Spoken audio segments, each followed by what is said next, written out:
Welcome back. In this video, I will share with you a complete guide to process corn to make it healthier for cooking cornchaff or adalu.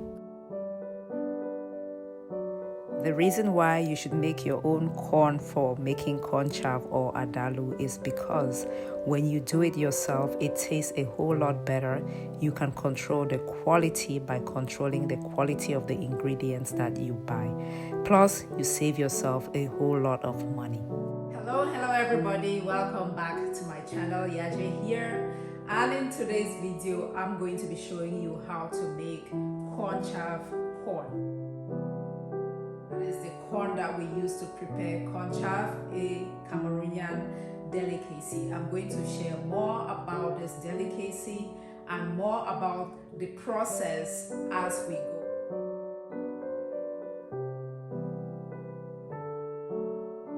Let's quickly go through the things that you are going to need to make your cornchaff corn. You're going to need corn kernels, dried corn kernels. Please make sure you get what is food grade and preferably non-GMO corn kernels.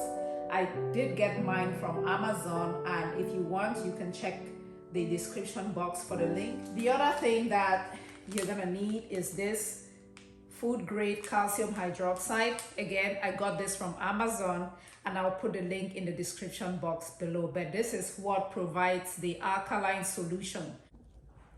Here's Kangwa. Kangwa is potash. You could also use this to make your cornchaff with. So either one is going to work. This is potassium hydroxide. The pickling lime is calcium hydroxide. Both of them will do the job. Or you can use wood ash as well. If using kangwa, also make sure you dissolve it in water and then use the solution. That way you don't get solid particles in your corn. You can find the kangwa in most African stores. Okay, most African stores carry the kangwa. You're also going to need a pot. The reason why I'm showing you the pot is because you need something that is non-reactive.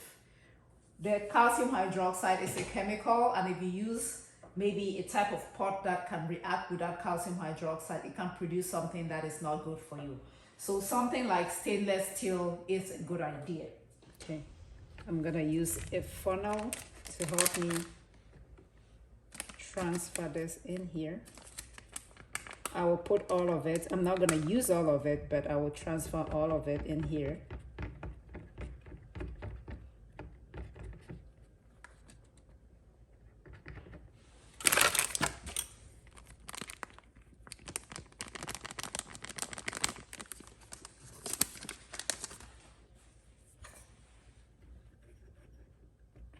If you have a pair of kitchen gloves, you can wear it too.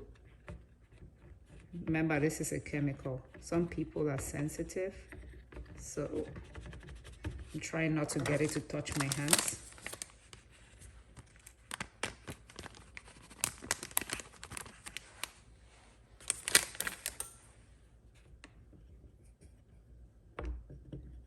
Just using this knife to move it through the funnel.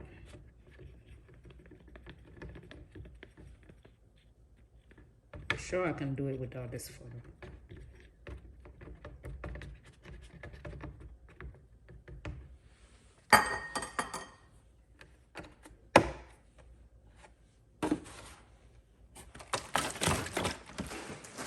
So we're going to shake it.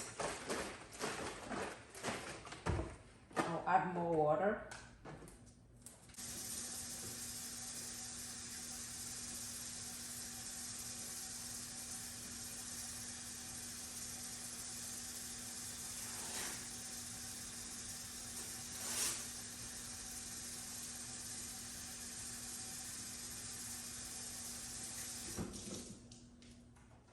So here we go. See how milky it looks? So we're going to let this sit and settle, and then we'll use the solution. Meanwhile, I have to label it "Do not drink," since it looks like milk. I don't want anybody to do not drink.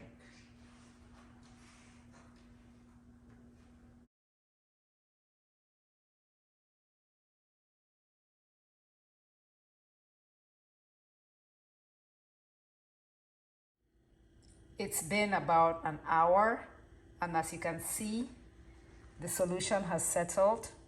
Now we have the solid at the bottom, and then here's the clear liquid. So this is the part that we are going to use to make our corn chaff with. Next, we are going to wash the corn and then begin the process of transforming that corn. And guys, that process actually has a name. It is referred to as nixtamalization. Nixtamalization. And it is a process where you take dried corn kernels and calcium hydroxide or the potassium hydroxide. So that's lime or limestone.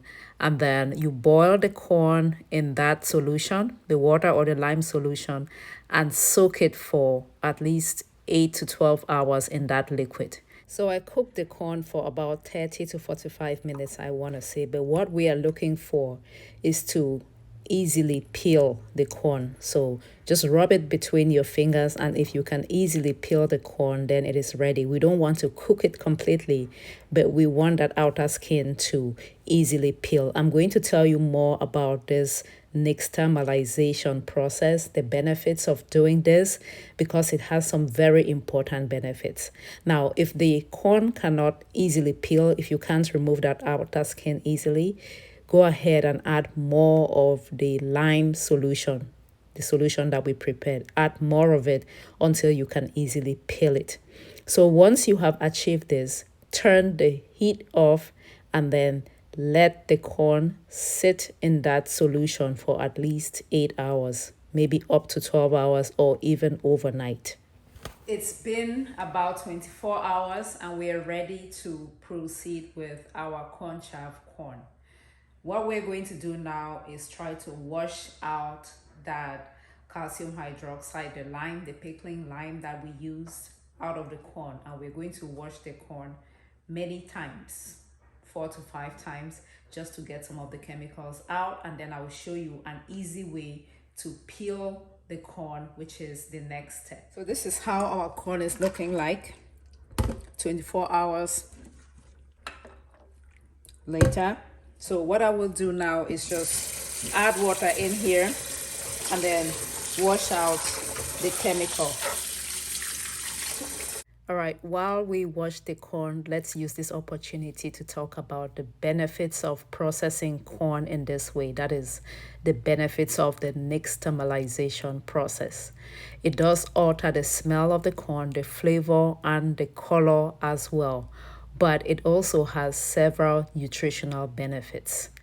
Number one, nixtamalization increases the bioavailability of vitamin B3 niacin, which reduces the risk of diseases such as pellagra, especially where corn is a staple.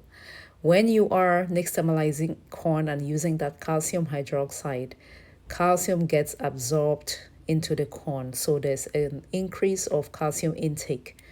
Number three, this process also increases the resistant starch content in the corn. And you know, resistant starch is the good type of starch. So it's a good source of dietary fiber.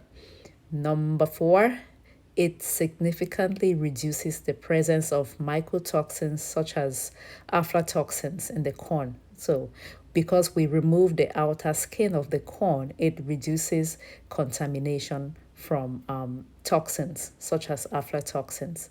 And then it increases the bioavailability of iron, which is good for people that are anemic. It also increases the protein content of corn. So those are just some of the benefits of preparing corn in this way.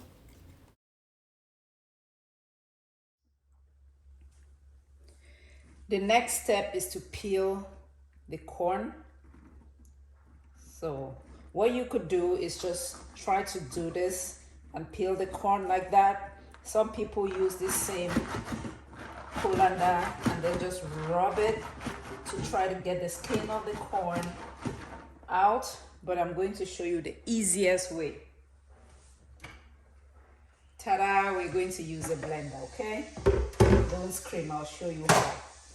So we'll just get just a little at a time, maybe like so, okay? Like so, and then I'm going to fill the blender up with water.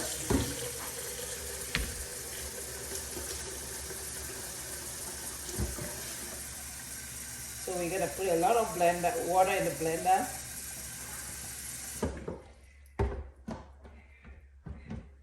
Put the lid on it, and then this is very important, so pay attention. So we're going to put this on the lowest setting, very low setting, the lowest, number one, because we're not trying to blend the corn, we're just trying to agitate, let the machine do it for us.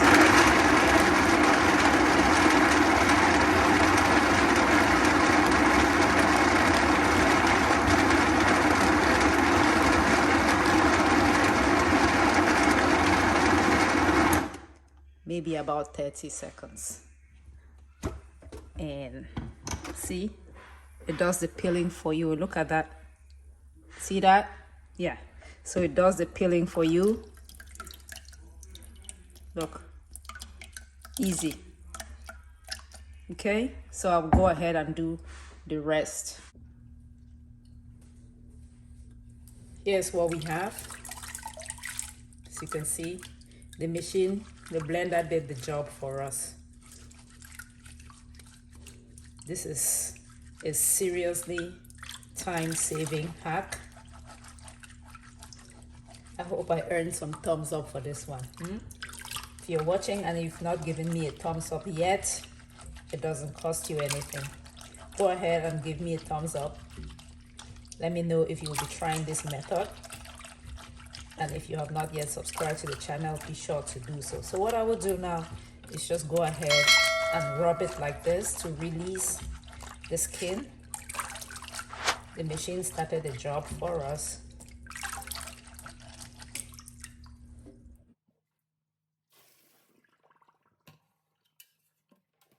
And our Cornchaff corn is almost ready. All I am doing from this point forward is just trying to remove as much of that outer skin as I can, and then separating that from the corn by, adding water and trying to decant. If some of it is left in there, that's fine. That's the beauty of homemade stuff. It's not going to be perfect, but it is going to be worth it. So imperfections are to be expected.